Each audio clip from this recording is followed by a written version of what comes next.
We are Team 10, and this is our final presentation on the analysis and redesign of a meat grinder. The meat grinder is used to process animal meat by breaking it down with the use of sharp blades and a hand crank. The primary customers of this product are butchers and supermarket meat departments, and the secondary customers are restaurant chefs and at-home cooks. Here you can see the 3D CAD rendering of the meat grinder before redesign. Here is that same 3D CAD rendering in an exploded view showing all of the individual components. The FAST diagram shows all the functions that the meat grinder has to perform. As we go through the redesign process, we can refer back to this diagram to ensure that every part is serving an essential purpose. The function component mapping matrix demonstrates how each part of the mechanism fulfills a function from the FAST diagram and how each function is covered by at least one part. After creating a function differentiation table for the primary customer group, being the butchers and supermarket departments, and the secondary customer group, restaurant chefs or at-home cooks, we determined the function difference between each customer group was the amount of meat contained in the hopper and the granularity of the ground meat. Here we are comparing the component platforms and modules.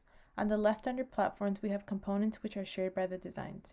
The modules are differences in design, in our case, the screw conveyor and extruder plate. The first module is a screw conveyor which guides the meat in the barrel. For the primary customers, being the butchers, the screw conveyor is made out of a stainless steel for industrial and food grade compliancy versus a polypropylene material for the secondary customer group, being the at-home cooks. The second module is the extruder plate, which ultimately shapes the ground meat. For the primary customer group, the holes in the extruder plate were redesigned to have a larger diameter for a more coarse grain, while the secondary customer group has a smaller diameter hole for a finer granularity. Delayed product differentiation is ideal for assembly in the manufacturing process. In this figure, we can see that by pushing back and adding the screw conveyor after the attachment of the shaft, we are able to optimize assembly efficiency. Here's the initial analysis for the design for manual assembly. This analysis chart shows all the different names for the different parts and calculates the total assembly time, theoretical number of parts, and efficiency. The total assembly time was found to be 52.5 seconds. The theoretical minimum number of parts was found to be 5, and that gave an efficiency of 28.6%.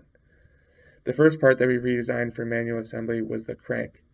The first feature was the grip at the end, and this was done to reduce the need for the plastic grip in the original design.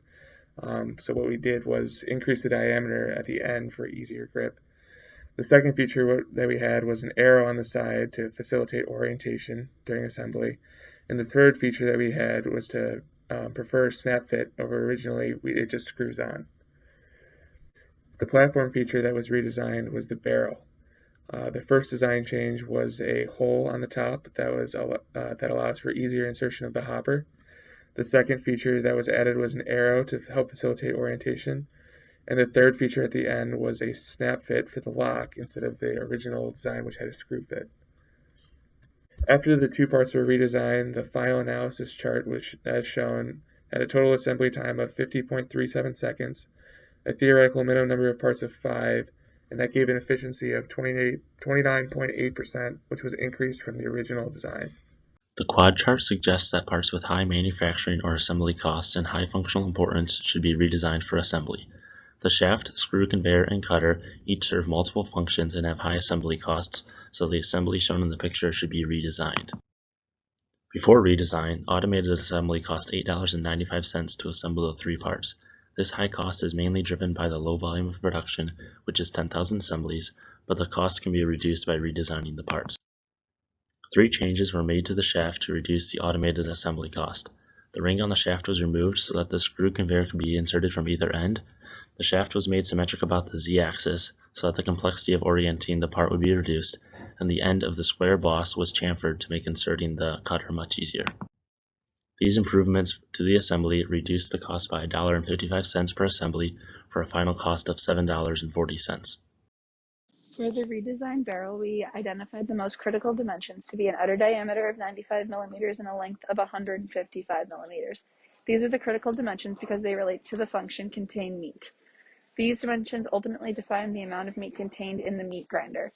Some key properties that factored into the process selection was the material of stainless steel, the circular shape, a section thickness of 3 millimeters, and we identified the tolerance to be plus or minus 0.1 millimeters and the surface roughness to be 1 micrometer for an economic batch size of 10,000. Based on the properties described in the previous slide, we ultimately realized that the possible processes were either sheet forming or machining for this part.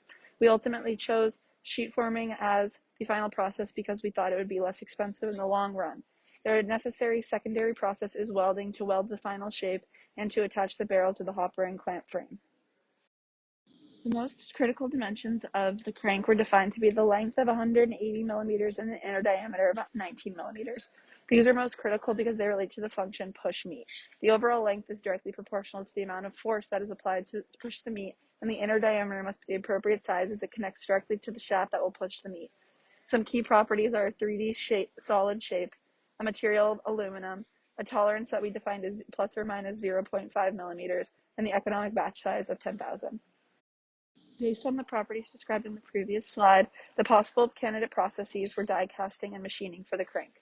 Ultimately, we chose die casting because we felt that it was cheaper and more time efficient. The selected primary process of the barrel was sheet metal forming, and the analytical cost estimation of the process before the redesign, assuming a 10K batch size, was found to be $7.79. The manufacturing cost estimation of the process after the design for sheet metal forming was found to be $10.03. The guidelines that help design for sheet metal forming were DfM-2, which suggests minimizing setups and steps, DfM-8 avoids bending near holes that might absorb the bend, and DfM-5 that calls for the use of standard punches. Once again, a secondary process of welding would have to be conducted to connect the cylinder into final shape and attach the barrel into the hopper and clamp frame. The analytical cost estimation is compared against the Hubs Prototypes company. As seen, the Hubs price quote is significantly larger, which could be due to their higher grade steel and general analytical error calculations. The impact from the design sheet metal forming resulted in a 28.8% increase in total cost from the initial design. This is largely due to the added features that facilitate orientation and minimize steps in the process when compared to the plain cylindrical shape of the barrel before the redesign. Hi, this is Juan Chamali, and I will go over the design for manufacturing changes on the crank. So we started from the design that was optimized for manual assembly. Here you can see the material, operating, and die casting cost, which when summed up gives a total of $2.65. All costs from now on are per part and assuming a batch size of 10,000 units. So when designing for manufacturing, two major changes were done. First, sharp corners were avoided in multiple sections of the part. This eliminated lines of weakness. The second largest change was to decrease the number of side bolts. This greatly decreases the lubrication cost as well as simplifying the die design. So the new total cost after designing for die casting is of approximately $2.08, decreasing total cost by 21.7%. The most significant component of this being the die casting cost due to the relatively small batch size. So we went a little further with the ideation of a product service system. We suggest a pay per pound of processed meat service. So clients basically would get sharpened cutters according to meat processed, and the used all cutters would be picked up and prepared for an next client. There will be no initial cost for the equipment, so they would, as we said, pay per pound.